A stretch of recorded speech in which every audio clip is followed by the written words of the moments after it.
প্রিয় শ্রোতা বন্ধুরা, কেমন আছেন? নিশ্চয়ই ভালো আছেন।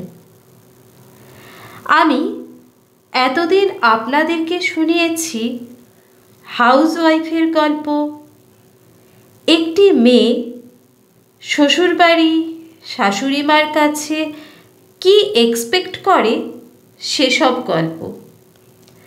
আজকের যে গল্পটি সেটি হলো একজন শাশুড়ি মা তার বৌমাকে কি বলতে চায়। শুরু করছি আজকের গল্প। প্রিয় বৌমা, একটু শোনো। একজন মা হয়ে ওঠা শারীরিক, কিন্তু একজন শাশুড়ি হয়ে ওঠা মানসিক। একজন মা তার সন্তানকে 10 মাস তার গর্ভে রাখে, জন্ম দেয়, লালন পালন করে। নিজের শরীরের একটা অংশ হলো সন্তান। মা হয়ে উঠতে গেলে পৃথিবী ভুলে যেতে হয়, নিজের অস্তিত্ব ভুলতে হয়। কিন্তু শাশুড়ি হতে হলে সন্তান জন্ম দিতে হয় না, সন্তান ধারণ করতে হয়। তুমি যেদিন প্রথম আমার ঘরে এলে, আমার উত্তেজনা ঠিক তেমনি ছিল যেদিন আমি প্রথম বুঝতে পেরেছিলাম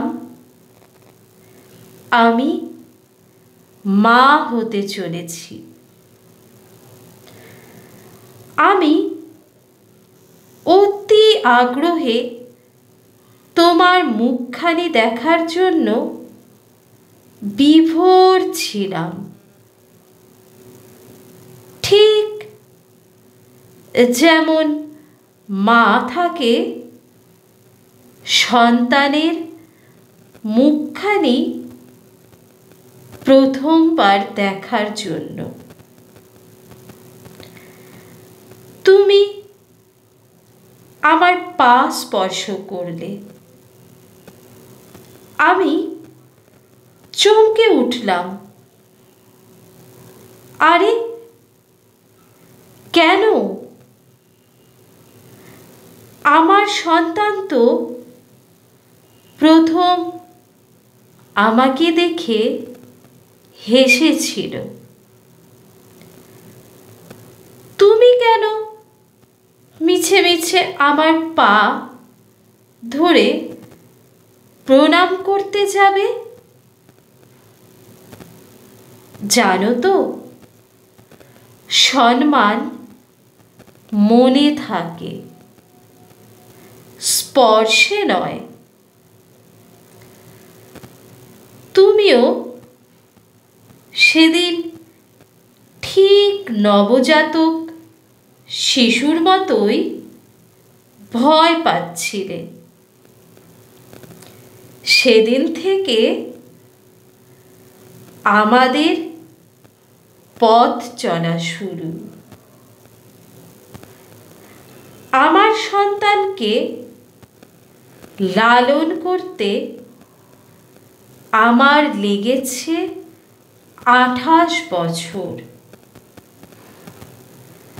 তোমাকে কি আমি 28টা মাস দিতে পারবো না?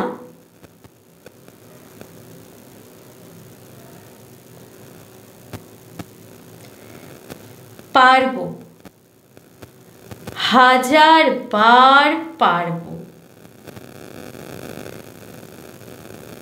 আমার সন্তানকে যেভাবে লালন করেছি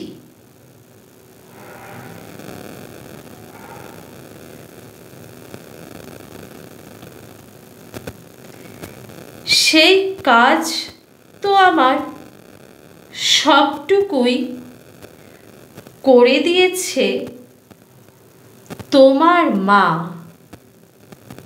মানে আমার বিয়ান। এখন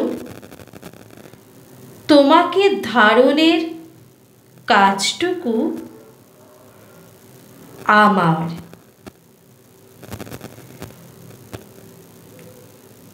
জানি আমার শাসন শুনে মাঝে মাঝে ভ্রু কুঁচকে থাকো, আমার ছেলেটাও থাকে। এই জীবনে অনেকবার আমি তার কাছে অপ্রিয় হয়েছি, অনেকবার রাগ করে ঘর ছেড়ে গেছে সে। আমি রাত অবধি ভাত নিয়ে বসে থেকেছি, সে আবার ঘরে ফিরে এসেছে। আমি জেগে আছি বিধায় আমার ছেলে। আমাদের মাঝে কখনো সরি নেই, যেভাবে রাগ করি সেভাবেই আবার সহজ হয়ে যায়। তুমিও আমার সন্তান বৌমা, তুমিও ভ্রু কুঁচকে থাকবে, রাগ হলে ঘর ছেড়ে যাবে, কিন্তু দিন শেষে শুধু এটুকু মনে রেখো, আমি কিন্তু ভাত নিয়ে বসে থাকব, তুমি না ফেরা পর্যন্ত।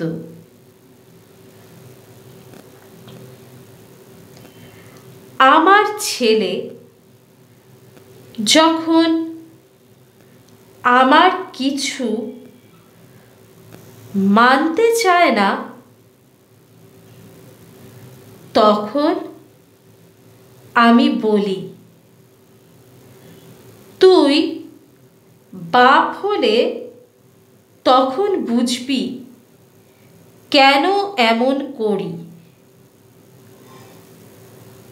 তোমার অনেক কথার উত্তর কিন্তু সামনে এটাই, শাশুড়ি হলে বুঝবি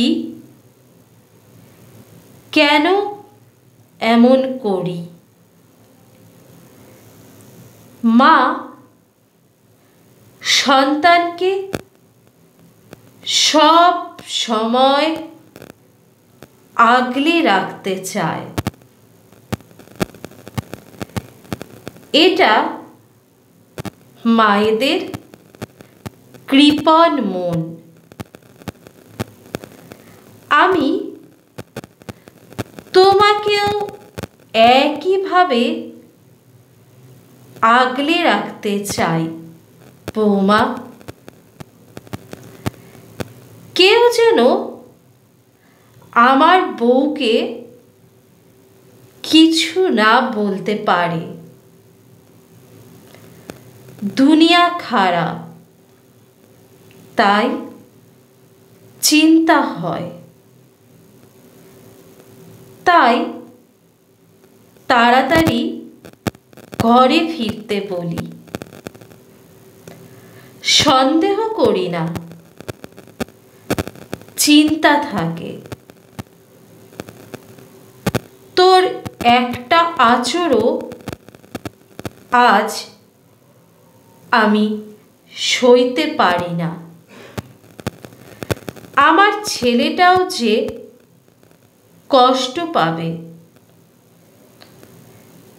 তোকে ঘরের কাজ নিপুণ হাতে শিখতে বলি। পাগলি মেয়ে রাগ করে। তুই বুঝিস না কেন? বয়স বাড়ছে আমার। আজ আছি, কাল নাই। সংসারটা পুরোপুরি না শিখিয়ে দিয়ে গেলে তখন তো হিমশিম খাবি। মানুষ বলবে শাশুড়ি কিছুই শেখায় নাই।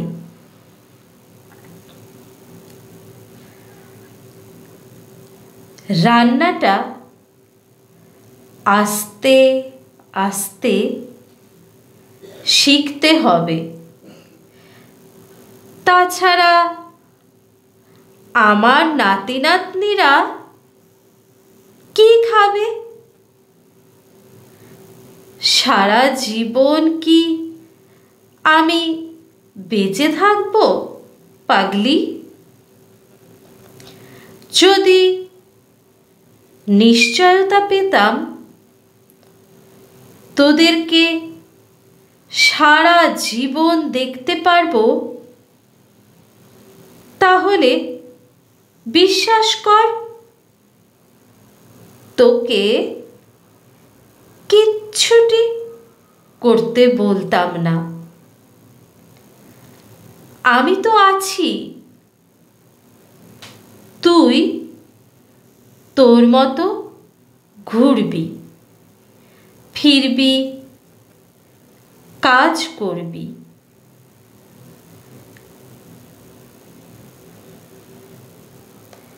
কিন্তু বয়সের সাথে সাথে ভয়টাও বেড়েছে। তার আগে সংসারটা পুরোপুরি তোকে বুঝিয়ে দিতে হবে। যেমনটা রিটায়ার্ড করার আগে দায়িত্ব বুঝিয়ে দেয় নতুন কারোর হাতে, ঠিক তেমন।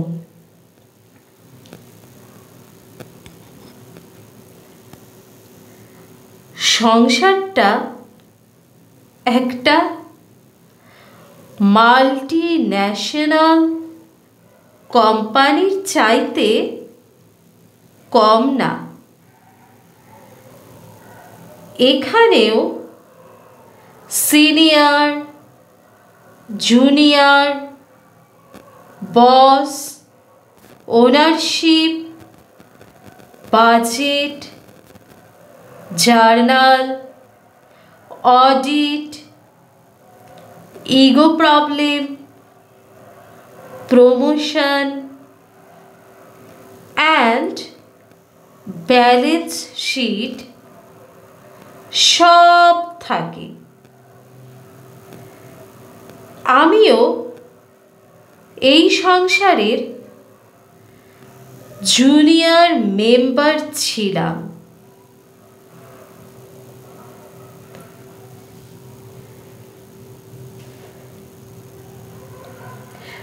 প্রমোশন হয়ে হয়ে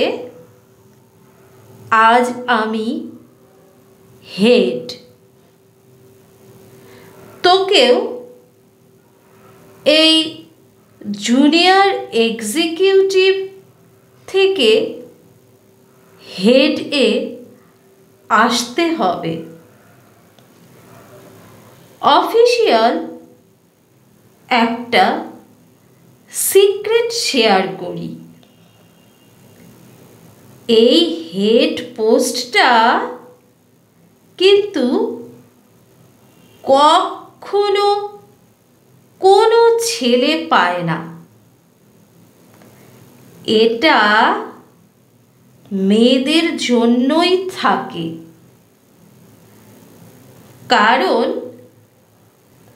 ছেলেগুলো জানে ঘরের সব ব্রাঞ্চের হিসাব মেলানো এদের দ্বারা সম্ভব নয়।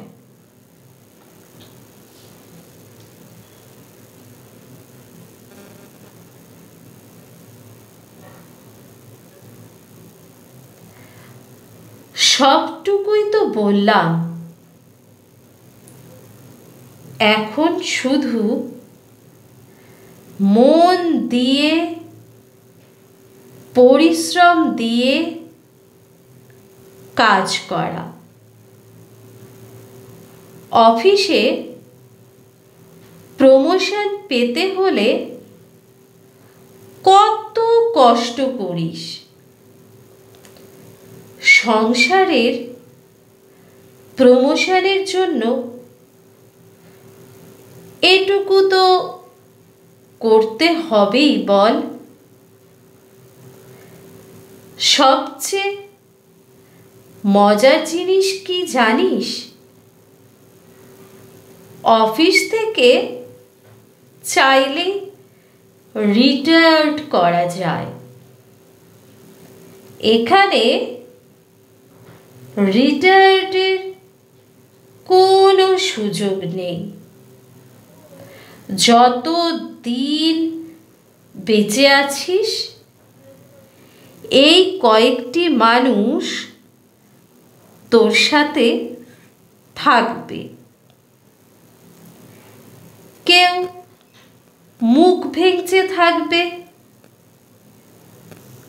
কেউ হাসি মুখেও থাকবে, সারা জীবন থাকবে। এটাই বা কম কি? পার্মানেন্ট অফিস কলিগ পেয়ে গেলি, আর তোর জীবন সঙ্গী তো আছে তোর সাথে।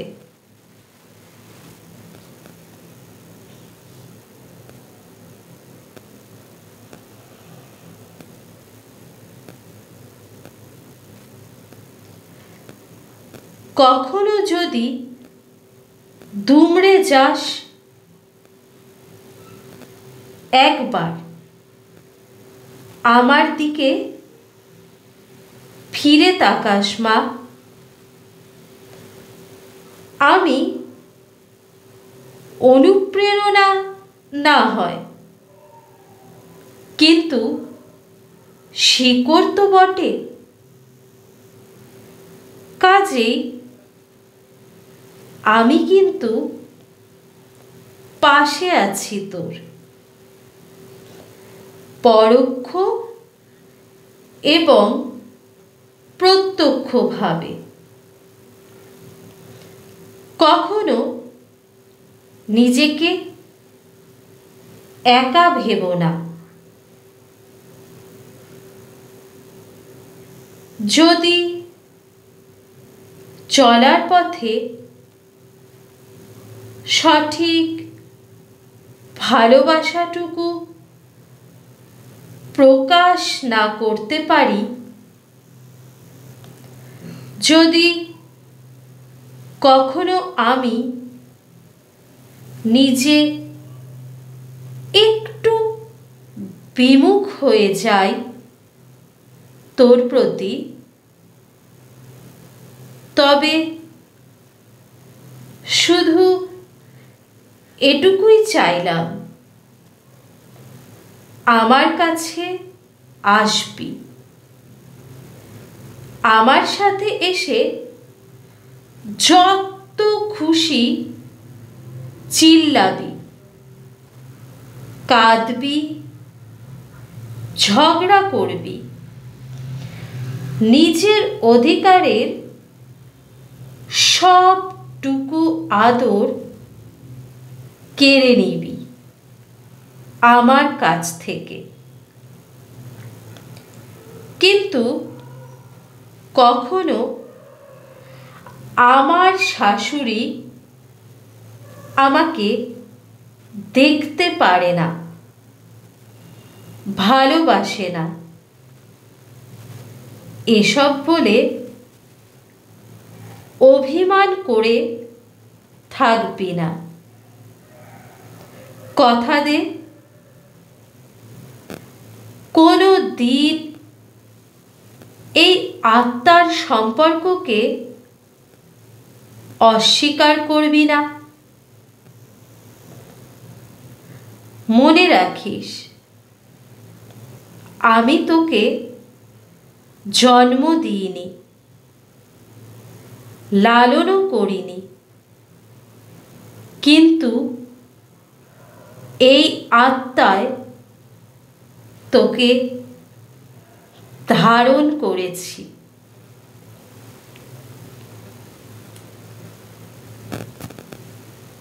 তো শ্রোতা বন্ধুরা, কেমন লাগলো আমার আজকের গল্প? অন্যান্য সব গল্পে আপনাদের থেকে প্রচুর প্রচুর ভালোবাসা পেয়েছি, তার জন্য আমি আপ্লুত। আপনাদের আমার আজকের গল্প যদি ভালো লেগে থাকে তাহলে অবশ্যই একটি লাইক করে দেবেন। যদি মনে হয় শেয়ার করার মতো তাহলে শেয়ার করে দেবেন। আর হ্যাঁ, গল্পটি আপনাদের কেমন লাগলো সেটা আমাকে জানানোর জন্য